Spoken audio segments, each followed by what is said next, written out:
Bonjour tout le monde, j'espère que vous allez bien. Today's lesson is about the structure il faut, or rather these two structures, il faut and il faut que, because there are differences. Now, these are very useful to learn because they enable you to sound authentic, because they're very commonly used. So in today's lesson, the plan is for you to understand the difference between the two structures and also to know how to use them accurately. Please do not hesitate to leave a comment or a little like, it's always appreciated. But for now, c'est parti!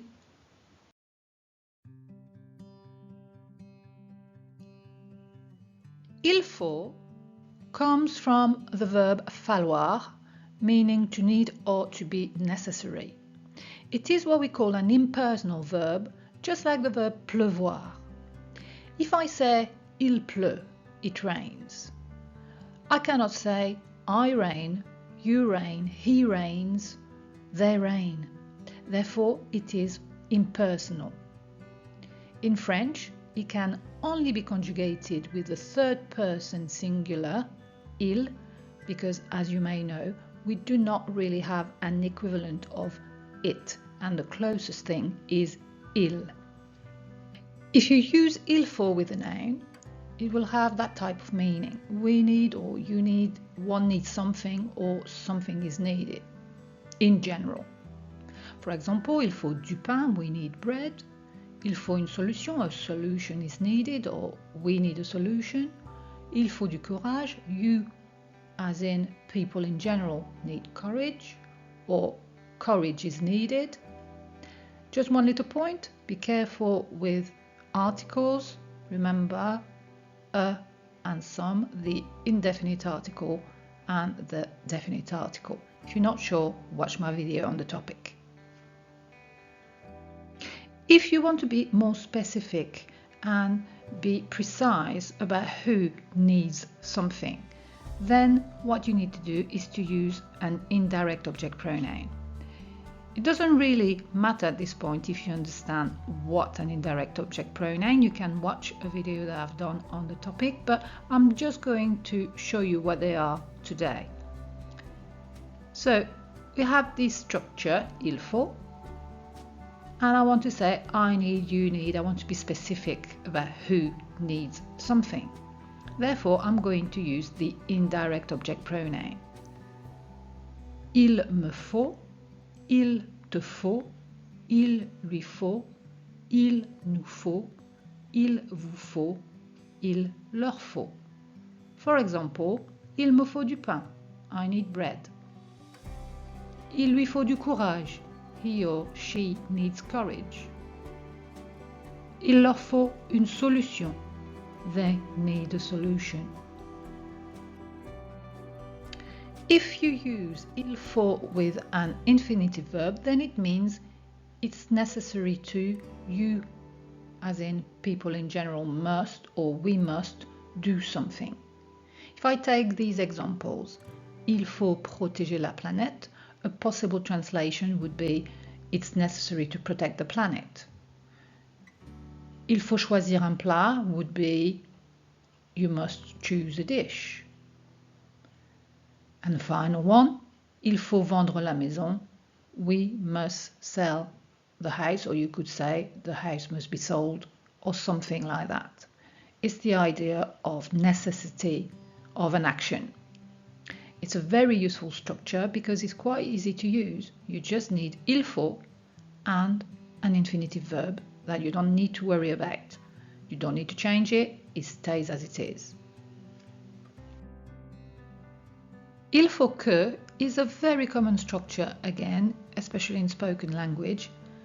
Therefore, it's very important to know it. People get a bit nervous about it, but all you have to remember is that if you want to be specific about who's doing the action, this is the one you want to use. You can use il faut plus infinitive, but it's more generic. So to be specific, add que followed by the subjunctive. And this is where people get a bit nervous.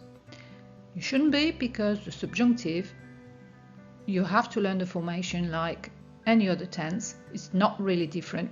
And just remember that with il faut que, you need to use the subjunctive. So how to form it? First, take the third person plural of the present tense, so the il and elle, and get rid of the ending. So let's take a verb in the present tense, and I've chosen the verb danser, so it goes like that. Now let's remove the ending. We got rid of the ending, therefore we end up with what we call the subjunctive stem. Once we have the stem, we take it and add the endings of the subjunctive. This is the stem. And here are the endings. Je danse, tu danses, il, elle, on danse, nous dansions, vous dansiez, il danse. So you see that the tense formation for the subjunctive is quite straightforward. However, you must remember irregular stems. Let's have a look at these verbs. Faire becomes fasse, aller becomes aille, pouvoir becomes puisse, vouloir becomes veuille, savoir becomes sache. For example, il faut que je fasse les courses. Il faut que tu ailles à la banque. Il faut que nous sachions la vérité. This is unfortunate, but these verbs are very common, so I think it's worth spending a bit of time memorizing these irregular stems.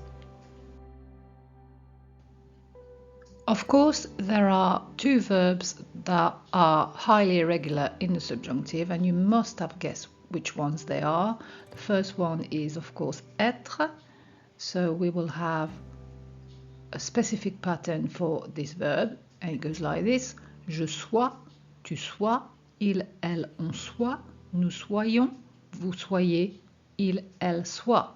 For example, il faut que tu sois patient ou patiente. You must be patient.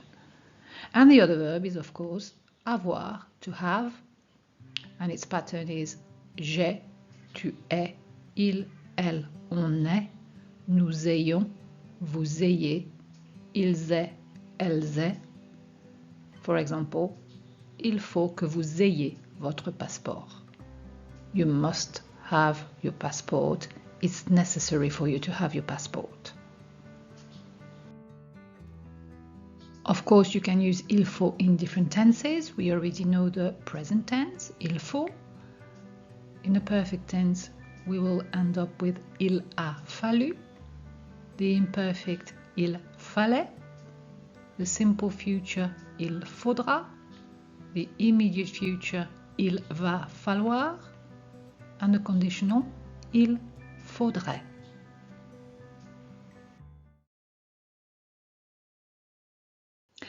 That's it for today. I hope you found the lesson useful. If you want more details or you want something to refresh your memory, remember that you can download the lesson summary from my website. It's totally free and I promise you there's absolutely no catch. And the other thing I want you to know is that you must be aware that I use my own version of phonics in my lesson. So if you are interested in understanding what exactly it is, you can download the handout and also watch the video on the topic. Other than that, all I have to say now is au revoir et à bientôt.